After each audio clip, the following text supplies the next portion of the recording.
So what this series of videos is designed to do is really just give you a basic introduction to Crusader Kings 3 mechanics. I'm not going to teach you how to play really well, like advanced. That's for you to discover and have fun with. All I'm kind of doing here is giving you a framework that you can apply to any start in the game, and you're going to do all right. I want to get you to the point where you can internalize some of the basic moves that you do in the game that will allow you to have the freedom to go off and discover all of the amazing flavor and everything else yourself. So the first thing that really kicks in with that is, where do you start? And this is a question I get on stream a lot. Now, the tutorial is actually not bad in CK3. It's one of the better ones I've played, and that starts you as Petty King Brian here over in Ireland. But we're not going to do that, because I want to give you a framework you can apply to anyone, anywhere in the world. So what we're actually going to do is we're going to go into Wrath of the Northmen, which is the earliest start. We're not going to pick any of these recommended starting characters though, because actually, like the Ireland start, one of the problems is you're starting in Northern Europe. And Northern Europe is a wonderfully flavor-filled place early on in the game. But there's so much going on, and you're just not going to have time to think. And you'll find that, maybe you found that already in your starts or attempts to start before you found this video set. So we're going to stay away from Northern Europe. We're going to click this button here, which is going to allow us to start as anyone else.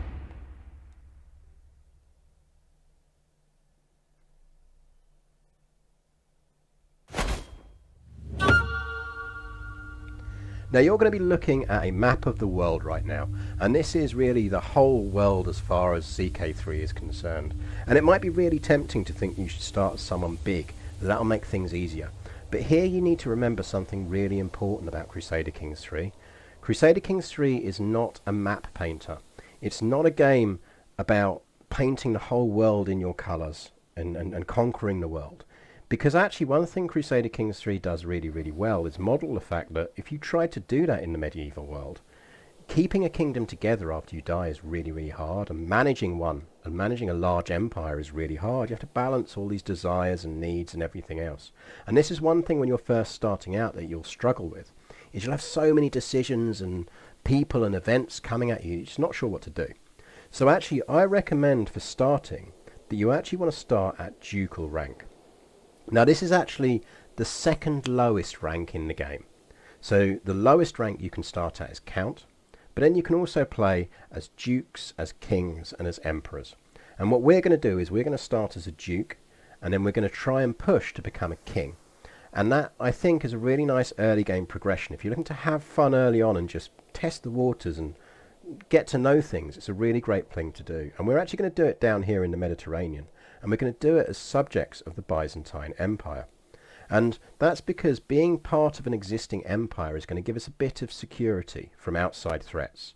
The King of Bulgaria is going to struggle to come and conquer us because we are part of the Byzantine Empire. He has to go to war with the Byzantines to get hold of us. So it's a reasonably safe sandbox to play in for starting out. But that doesn't mean it's boring. It doesn't mean we can't have fun. And more specifically, we're going to start down here in the Byzantine territory. Because if we look at the Byzantine territory and we slip it to the duchy title map, we can see there's a whole bunch of duchies around here. And one of them is the Duchy of Epirus. So we're going to start here as, well, I will call him Duke John, because I am English and I am awful at pronouncing other cultural names. So we're going to start here as Duke John of Epirus. And the reason we're going with this as a start is because Crusader Kings 3 is largely open-ended. As I say, it's about the stories you tell with the family and the characters you have. It's not about conquering vast realms of territory. So we want some internal goals of our own, and as I mentioned earlier, our goal is going to be to become a king. And we can do that from within the Byzantine Empire if we start as Epirus. Because Epirus is a ducal title. That's our duchy there, Epirus, that we're going to start with. But actually, if you look at the kingdom title map, you'll see that there's a Kingdom of Epirus title as well.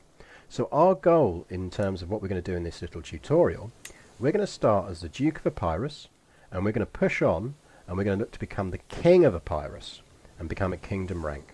And that's our scope for today. So we're going to turn on Iron Man, because I like achievements. And you have to have Iron Man on to have achievements, but you don't have to do that. You don't even have to necessarily pick your own start. If you want to play along with this exact start, because the game does randomize some character traits when you start the game. If you want to play along with this exact same start that I'm doing here, check in the descriptions below, because after I hit start on this bit here, and before we hit the next video, I'm actually going to take a copy of the save game and put it up online so that you can download it, stick it in your own save folder, and you can genuinely start with exactly the same start that I'm starting with here if you want to. Or you can roll your own and just apply the logic. Doesn't matter.